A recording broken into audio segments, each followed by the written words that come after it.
اعوذ باللہ من الشیطان الرجیم، بسم اللہ الرحمن الرحیم۔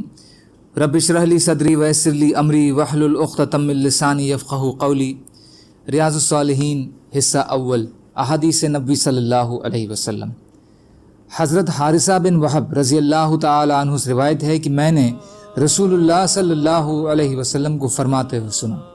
آپ صلی اللہ علیہ وسلم فرما رہے تھے، کیا میں تمہیں جہنمیوں کی خبر نہ دوں؟ ہر سرکش، کنجوس اور گھمنڈی جہنمی ہے۔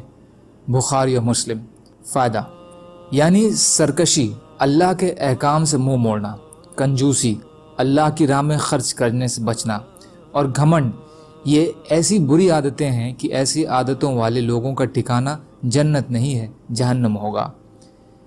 حضرت ابو سعید خدری رضی اللہ تعالی عنہ سے روایت ہے کہ نبی اکرم صلی اللہ علیہ وسلم نے فرمایا، جنت اور جہنم نے آپس میں جھگڑا کیا۔ جہنم نے کہا، میرے اندر بڑے بڑے سرکش اور گھمنڈی لوگ ہوں گے، اور جنت نے کہا، میرے اندر کمزور اور مسکین قسم کے لوگ ہوں گے۔ تو اللہ تعالیٰ نے ان کے بیچ فیصلہ فرمایا کہ اے جنت، تو میری رحمت ہے، میں تیرے ذریعے سے جس پر چاہوں گا رحم فرماؤں گا، اور اے جہنم، تو میرا عذاب ہے، میں تیرے ذریعے سے جسے چاہوں گا تکلیف دوں گا، اور تم دونوں کے بھرنے کی ذمہ داری مجھ پر ہے۔ مسلم شریف۔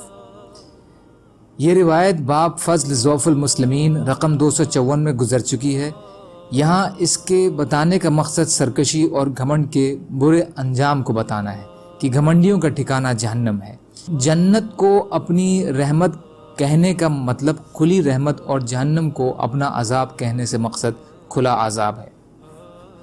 اس میں اللہ تعالیٰ کی مرضی کا جو ذکر ہے، اس کا مطلب یہ نہیں کہ یوں ہی جسے چاہیں گے جنت میں اور جسے چاہیں گے جہنم میں بھیج دیں گے، بلکہ اس کی یہ مرضی اس کے طے شدہ اصول کے مطابق ہوگی۔ جنت میں جانے والوں کو وہ اچھے اعمالوں کی توفیق سے نوازتا ہے جن سے ان کے لیے جنت کا راستہ آسان ہو جاتا ہے، اور جو جہنم میں جانے والے ہوتے ہیں وہ گناہوں کی دلدل سے ہی نہیں نکل پاتے، جس کا نتیجہ یہ ہوتا ہے کہ جہنم ان کا ٹھکانہ بن جاتی ہے۔ حضرت ابو ہریرہ رضی اللہ تعالی عنہ سے روایت ہے کہ رسول اللہ صلی اللہ علیہ وسلم نے فرمایا، قیامت والے دن اللہ تعالیٰ اس شخص کی طرف سے نہیں دیکھیں گے جو اپنے پیجامے، شلوار اور تہبند وغیرہ کو تکبر و گھمنڈ سے ٹخنوں سے نیچے گھسٹتا ہوا چلے۔ بخاری و مسلم۔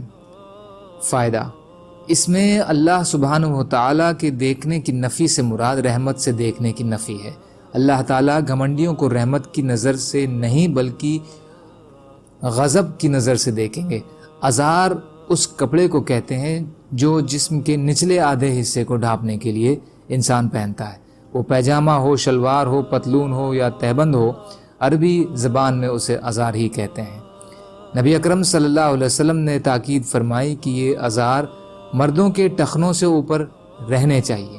اس کا ٹخنوں سے نیچے ہونا تکبر کی علامت ہے، اور یہ گھمنڈیوں کا طریقہ ہے جس کا انجام اس حدیث میں بیان کیا گیا ہے۔ سبحان اللہ و بحمدہ، سبحانک اللہم و بحمدک، اشہد ان لا الہ الا انت، استغفرک و اتوب الیک۔